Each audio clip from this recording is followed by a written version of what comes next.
Alright, Friday the 13th Part 3. Here we go. I do want it to be noted that I watched this movie in 2D. I do have the nice Real D 3D version now that Scream Factory put out.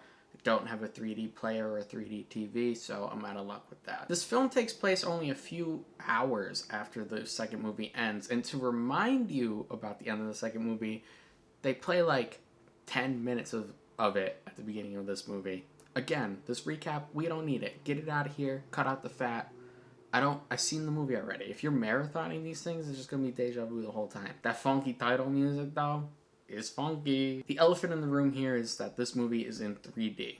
So there are a lot of 3D gags, and they are very silly. They are very much the 80s style 3D gags. People will be pointing sticks or doing yo-yos. Most of the time, the 3D, you don't even need it. If you watch the movie without it, it's a little weird. But with some of the kills, it gets kind of cool, like with the eye popping out. That 3D is really cool, and that's a good way to implement it.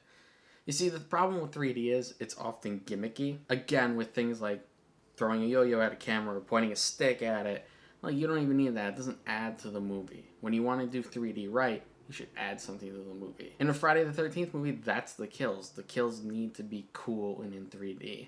I can think of two off the top of my head that I think really take advantage of that, and that's the spear gun and the eye pop. I've always liked the opening of this movie where Jason's walking through the clotheslines.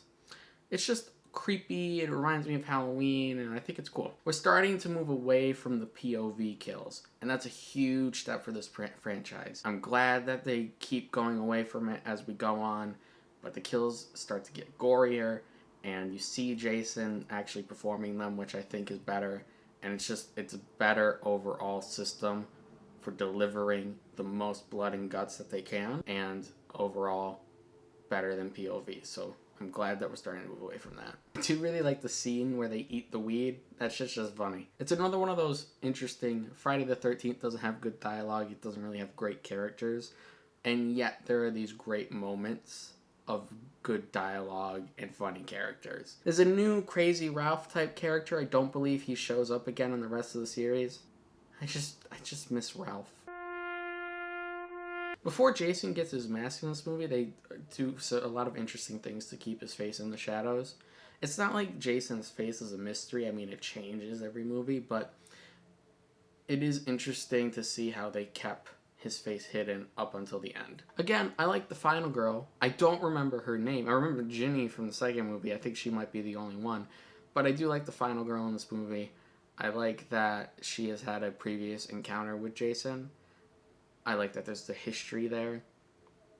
And overall, she just seems like a real person. I don't like that Pamela pops up at the end. It just really doesn't add anything. They're just going with the pre-established formula of having somebody pop out of the water, and for some reason they did Pamela this time. I don't get it. I don't think it comes up again. I can't quite remember. My memory of the movies is a little rusty at this point, but it's not like they started to bring her back as a killer, so it's just pointless. Friday the 13th Part 3 takes what Part 1 and 2 started to develop and develops it further. We're still not there. We're still not to the perfection of what Friday the 13th can be. We're not to the true Friday the 13th yet. But we're getting closer every time. I feel like I don't have too much to say about this one. It is very similar to the first two. It's as enjoyable as Part 2, so I'll give it a B-. I think that's what I gave Part 2. Now Friday the 13th Part 4.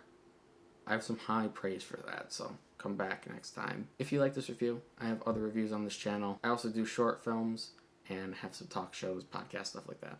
You can follow me on TikTok, Twitch, Twitter. All those links are in the description below. And Instagram, that one too. Thank you for watching, and have a nice day.